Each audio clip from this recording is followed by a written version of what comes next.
BRS के working सदर के रामा राव ने वजीर आला रेवंत रेड्डी की किसानों की फलाह व बहबूद पर मुबाहिसे की चैलेंज को कबूल कर लिया है। तेलंगाना भून में खिताब करते हुए केटीआर ने कहा कि वो किसी भी वक्त और किसी भी मकाम पर बहस के लिए तैयार हैं। उन्होंने कहा कि ये मुबाहिसा असेंबली अम्बेडकर मुजस्समा कुंदिरेड्डी पली चुनता मादुक्का अकुंडागिल में हो सकता है। अगर ये मकामात मंजूर न हों तो वो 8 जुलाई को सुबह 11 बजे सोमीजी गोड़ा प्रेस क्लब में मौजूद होंगे। केटीआर ने कांग्रेस हुकूमत पर वादे पूरे न करने का इल्जाम लगाया। उन्होंने बीआरएस की स्कीम रातो बंधु का दिफा किया। उनका कहना था कि साबिका हुकूमत ने किसानों के मुफाद में कई इक़दामात किए। उन्होंने वज़ीर आला से जल्द वक्त और मकाम तय करने की अपील की। ఆయననే చెప్పిండు నిన్న కేసీఆర్ వస్తాడా కేటీఆర్ వస్తాడా అన్నాడు. మరి నేను వస్తా అంటున్నా.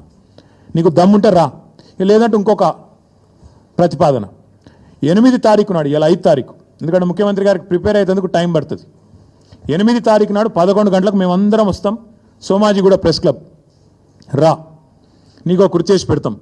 నీ కార్యకర్తలతో సహా వస్తావా, నీ ఎమ్మెల్యేలతో సహా వస్తావా, వాళ్ళు ఎంతమంది వస్తారో చెప్తే వాళ్ళకు కూడా ఇంతజాం చేస్తాం. ఛాయ్ బిస్కెట్ కూడా మా సోమాజిగూడ ప్రెస్ సోదరులను అడిగి అది కూడా ఏర్పాటు చేస్తాం.